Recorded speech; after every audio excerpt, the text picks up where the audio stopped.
speaking out loudly, addressing my brother, Fidelis. These were the words as she narrated them to me. Fidelis, if you're still alive, please return. I have traveled far and wide to search for you to no avail. My feet are tired and sore, and my mind is weak. I can no longer go on. If you are no longer living, I assure you that in my next lifetime, I will be your mother again because you made us proud. Godspeed you. At this time, her face was drenched with tears. She let loose all the emotions that had been building up in her. She cried until her eyes dried out on their own.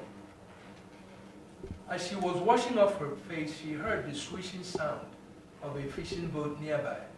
And when she raised her head, a canoe was approaching. She beckoned on the fisherman, who ferried her into Onitsha. She was now walking in measured steps because of extreme exhaustion. The sun was setting, and market people were already gathering their wares and heading home. In the park, she boarded a vehicle and went to Nnewi. Dusk was already gathering when my mother walked into her house that evening. Before she came back, concern about her own safety was reaching a feverish pitch. Early in the school on that day, I could not concentrate. During recess, I tried to occupy my time with soccer. But anybody that knew me then would know that something was wrong, because periodically I'd go sit down, thinking. But I was more optimistic about the journey because my mother had argued that since she knew the woman, she could not tell her the story that my brother was in the London if that was not true. I kept counting the minutes, hoping for school to be over, while my imagination rambled on. How tall will be Fidelis now, I thought. Will he go back to his former school, Merchants of Light School, or go to another school? I was thinking. That evening, my mother narrated the story of her journey as we all cried, including my father. I had never seen him cry, but I saw him cry. Amidst sobbing and crying, she finished her story and then stated rather strongly that she would no longer embark on these journeys again. She made a statement that if my brother were alive, he would still find his way back to his compound. So apparently the woman that gave her that story had deceived a vulnerable woman and sent her on a wild goose chase that could have ended her life. Folks, I leave you with these thoughts. It is my fervent hope that this type of destruction of lives and property will never occur again in Nigeria. I realize that the ethnic groups are so many, and there are so many differences. And we still hear about killings occasioned by religious and ethnic differences. But I hope that Nigerians will learn to find strength in diversity instead of wallowing in strife and inter-ethnic squabbles. The destruction, heartbreak, and devastation that war brings requires that it be the last resort in any conflict.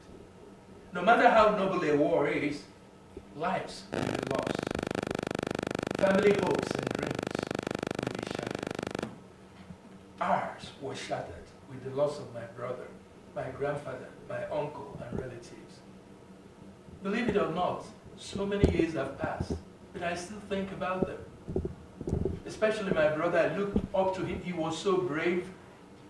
He was the guy that you walk around in the family, and once he's there, you know, in the African situation in those days, he was our protector.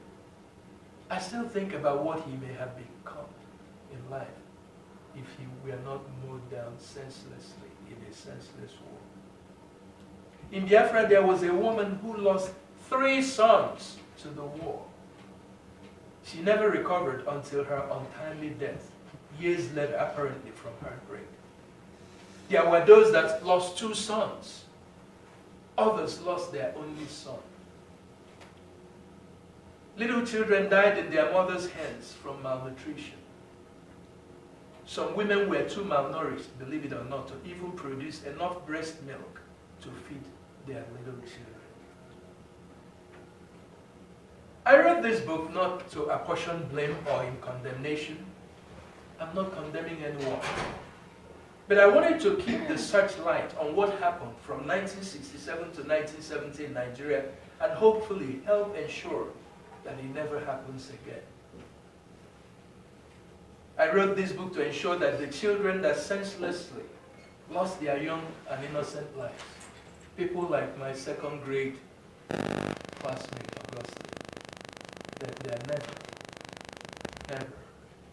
never forgotten. Thank you for listening.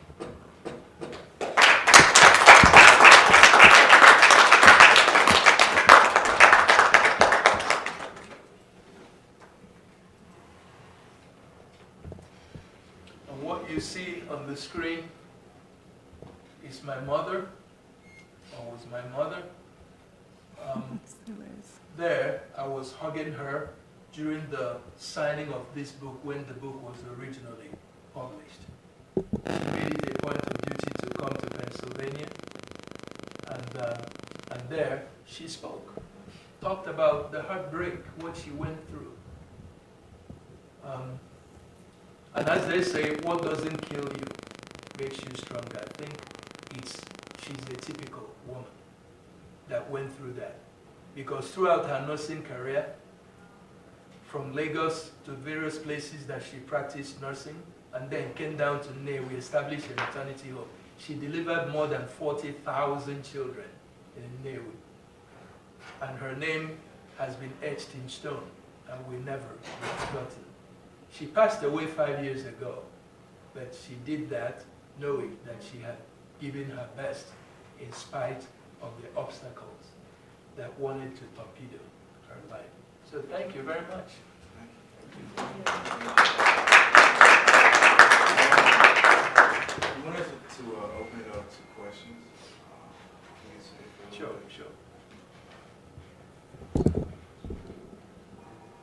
Well, my first question just is geographical. Why is it that the eastern and the western regions, as you put them up on the screen, why is it that they're small and they're not actually the east and the west, that they're just in the south?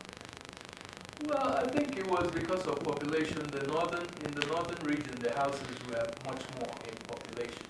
So they occupy, at least from the census we've been getting, so they occupy quite a vast swath of land. But one thing you have to understand, though, is as you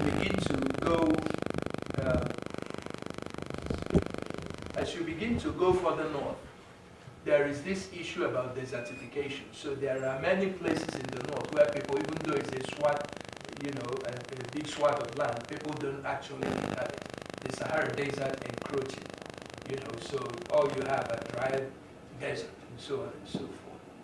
Yeah. Who else? Yeah. This isn't really a question about the Biafra War, but like in general, like African countries. You mentioned at the beginning how people were questioning why you would decide to write a book about this and not just like let the past be the past. This is like in Ghana as well. I mean, we have, at least that I know of, had a war like this because like when I was in school there, they never really taught us about like things that really happen in the government. Like we just learned about the big six. They give us independence, blah blah, that's it, and then skipped over like everybody else until we got to Kufuor. Like nobody talked about like the in between. Nobody talked about the fact that we had dictators. Nobody talked about that. So why do you think that African countries tend to like gloss over like the bad and just try to like forget the past and like just act like it never really happened? I think it has to do with culture, the type of culture we have and maintain in Africa. And frankly, that kind of culture is what sets us back. Do you realize that in Africa, people hardly, if you're sick, it's like you're hiding it. You don't want people to know that you're sick, because if they know you're sick, they'll attribute it to something wrong that you've done. In fact, I was reading something the other day where a lady was telling people to stop having that mentality. Sickness does not mean you've done something. Sickness is random or genetic. If my father had diabetes, there's a good sense that I'm going to have diabetes. If my father had cancer, and so on and so on. So that secrecy, and then too much of, when we talk about people in power, too much respect, genuflecting, for people in power. Okay, I don't like in the Biafran case. In the Biafran case, though, it was a case of the people who won felt like, well, we can say, don't talk about this war anymore, because we don't want to hear it. Anytime you talk about the war, you are trying to make the nation look bad, So it has to do with culture, African culture, the way we look at things, and so on and so forth. But I'm glad that people are beginning to open up, because when I wrote this book in 2003, it was the only book that was written from a child's perspective. But then, once this book came out, I think we've had more than 10 of these books now about Biafra, and at least 8 of them I know attributed the fact that they wrote this book to me. I feel flattered, but at least opening up that spigot for people to know what happened. Because if you know what happened, you're better able to take care of it. We still have internal strife in Nigeria. We are living, coexisting together, but people still do dumb things because that person's religion is different from yours, or that person's ethnic group is different from yours. Instead of harnessing, the diversity and using it to do better.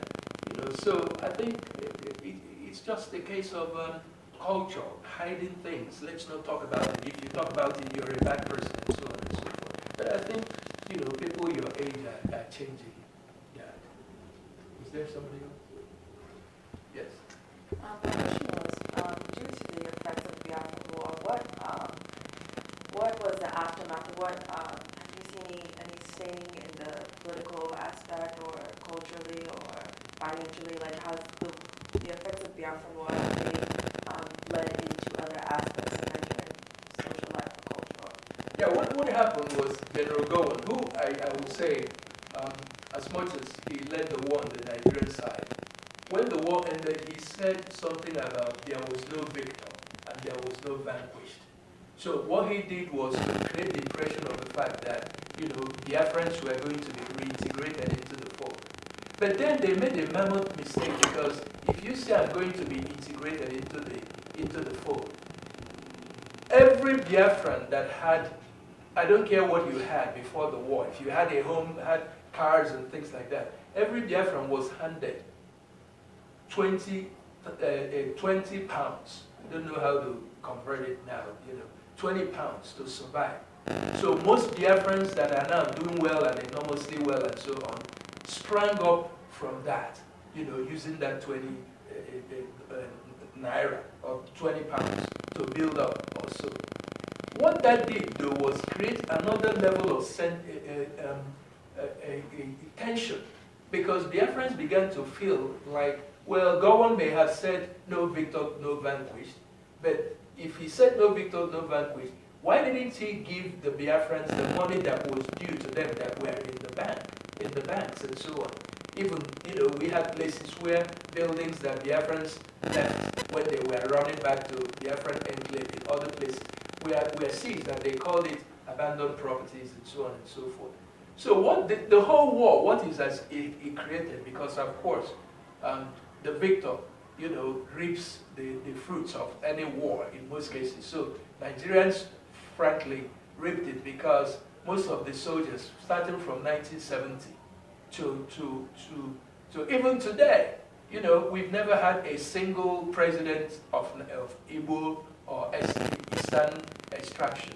And again, what that is causing is that if you meet somebody who is an Igbo, they'll get this feeling of the fact that they don't quite have a stake in the Nigerian experiment. You know, so again, that's part of what's causing some of these squabbles, and people sometimes feel like the best thing is to just, you know, not think about the government, just do your own thing. You know, the greatest thing it did for Igbos, though, is they made them very industrious, so to say. My hometown now, at least, they have industries and factories that actually assemble cars and do things like that. You know, so that's, I don't know if that answers your question, but that's part of it. So, this is kind of a personal question. I hear you keep saying us, Biafra, Nigeria. Do you still think that Biafra and Nigeria are two separate entities? And do you think that within society, just outside of even your own opinion, do you think that that sentiment, though it may not be echoed publicly, do you still feel that Igbos carry that sentiment till today? there is that sentiment is there, but it's not as prevalent as people think. Let me give you an example. When I went back to Nigeria, you know, I had to talk to some of the folks, Biafrans, Igbos, that fought the war. If you meet somebody that carried a gun, saw death, saw what happened, if you tell him, oh, should Biafra still be, you know, in your mind as to trying to actualize, they will say, no, I'm not going to fight again. What I saw was terrible. Then you have younger people who, you know, when they feel disenfranchised, they feel maybe the best thing is to, you know, have a separate Biafran nation. From my perspective, I think that Nigeria could be structured in such a way that, like a federation, where, you know, instead of having 36 states, you have federations together, where everybody will have an equal stake in the Nigerian experiment, where no region will preponderate, you know, over another. That is one of the things that most people have, you know, that we've seen people from the Hausa ethnic groups who have proposed that. We've seen people from Yoruba ethnic groups that have proposed that. We see people from Igbo ethnic groups that have proposed that. But unfortunately, because of the way the 1999 Constitution was written, this is a tall order to, you know, people think that once you talk about a federation simply means that the regions or whatever, we have strong power. It will have a weaker center as against what we have now, where the federal government is so mighty. You know, they get all the money, collect all the money, and then hand money to states and so on and so forth. You know, so that's my thinking there. But as for Nigeria disintegrating, I don't think it's a good idea from my perspective. Yes. Sorry. How do you feel about having a president who was very involved in the Nigerian Civil War, not on the side of Biafra to start with, and heavily involved in like the Sabah massacre, for example? How do you feel about like having that person who never apologized for the atrocities committed during Civil War as head of the country right now? Well, one of the things I'll tell you, for example, in the heat of war, things happen. I actually, in the book, you find out that I narrated a story of where I met one of the most brutal, you know, they called him the Scorpion, the Black Scorpion, Colonel Adekunle. You know, when I was a student, a young student in Nigeria, I met him. I actually stayed in his house one day and actually ate. What I'm trying to say is there should be opportunity for forgiveness, because in a war, so many things happen. Sometimes people don't mean to do, spontaneous things happen. Why am I saying that? I'm saying this, if the president, I'm not looking for him to apologize for the war, but what I'm looking for him to do is show by his actions that he has put the war behind. Show by your appointments into your cabinet that you are a diverse-oriented kind of person, where you have the Igbos, you have the Yorubas, you have the Hausas, you have TV, you have everyone in your cabinet. That is the only thing that will show me that, yes, you are, you know, you've put everything aside. But if you go into the cabinet and all I see is people from your ethnic persuasion, then that means you're in a subtle way still fighting that war, and that's not good, you know. I mean, the reason why I asked that question was because when he came in, one of his first speeches was, I cannot allocate to the people who gave me 5% of the votes the same as those who gave me 5% of the votes. And that's why I'm asking, like, in that very sense, someone who was heavily involved and clearly hasn't moved past those feelings and those like opinions as president. What's your opinion of him? Yeah, so many considering his appointment and everything, even like all the factors on the ground, 2 years into presidency.